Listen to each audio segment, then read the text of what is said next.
il faut bien s'entendre sur nos valeurs. Hein. Les valeurs que défend le modèle européen, sur lequel est construit le modèle européen, sont des valeurs qui, certainement au début, sont des valeurs qui sont partagées, disons, par beaucoup de gens.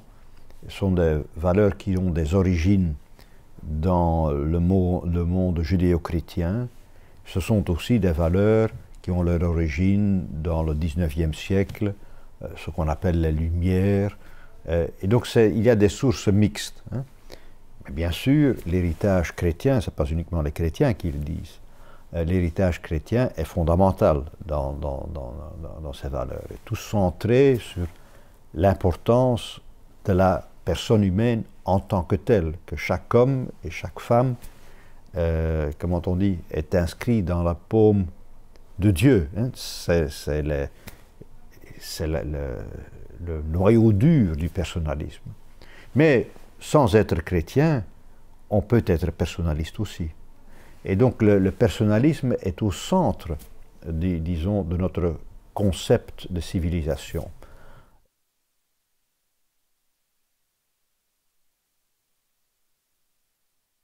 Il faut pas se leurrer, le compromis est au centre de la vie humaine et c'est même un acte de respect pour les autres. On s'écoute et on essaye, avec des gens qui ont d'autres conceptions de vie, qui sont différents sous maints aspects, on essaye de faire le mieux. Hein. Et donc, moi j'ai une conception beaucoup plus noble du compromis que beaucoup d'autres. Bien sûr, on doit se retrouver finalement dans un compromis. Ça ne va pas aller, disons, à l'encontre de quelques conceptions fondamentales. Et jusqu'à présent, dans toute ma vie politique, je n'ai pas dû céder à ces conceptions fondamentales. Si vous me demandez un dernier mot, il y a toujours une éthique minimale sur laquelle, une barre minimale sur laquelle on ne peut pas descendre. C'est un mot de Monseigneur Martens que j'ai beaucoup aimé. Malheureusement, il a disparu il y a quelques années. Mais donc tout cela, dans la même démarche, cherchant des solutions, cherchant de travailler ensemble, c'est aussi un acte de solidarité, respecter les conceptions d'autres, mais en cherchant chaque fois le bien commun. Je crois que même en ayant un agenda bien chargé, d'abord on soigne toujours ses vacances. J'ai pris plus de 4 semaines de vacances, dont une grande partie avec des enfants qui ne sont plus des enfants, et avec des petits-enfants. Donc moi je ne suis pas l'homme politique qui en fin de carrière dit « écoute, moi j'ai fait la somme de tout, j'ai négligé ma famille. Et je vais compenser ça pendant ma retraite. Hein. Il est souvent trop tard. Hein. Donc moi je crois que j'ai toujours su, et j'ai eu le privilège de pouvoir le faire, d'avoir un équilibre entre une vie personnelle et familiale et une vie publique. Mais là aussi, ça a un prix. Hein. On n'est pas présent lors de toutes les eetfestijnen et de toutes les kermesses, et on voit pas tellement de gens, ou pas tellement par rapport à ceux qui ne font que ça. Hein. Et donc là, ça se traduit aussi en voie de préférence, en taux de popularité et tout ça. Alors, mais à nouveau, si ça c'est le prix à payer, c'est la moindre des choses. Donc, j'ai su, et j'ai eu le privilège de pouvoir faire ça, et je continue à le faire. Si on doit être engagé, on doit avoir le sens du devoir, mais en même temps, on ne peut pas être engagé, dirais-je, à 100%.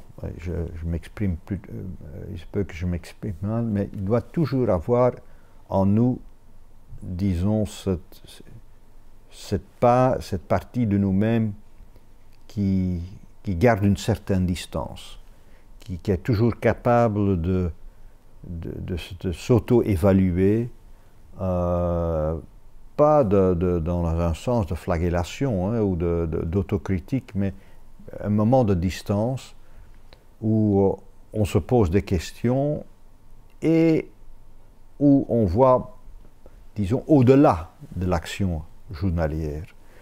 On peut être engagé, on doit être engagé, mais avec une certaine distance. C'est un côté bouddhiste, si vous voulez. Ça plus lié, je crois, au caractère, mais on peut faire un exercice pour atteindre ce niveau-là. Et à 65 ans, j'ai fait des progrès. À 25 ans, je n'étais pas où j'étais maintenant. Donc là, je crois que c'est aussi un moment de garder c'est aussi quelque chose qui est important pour garder son équilibre.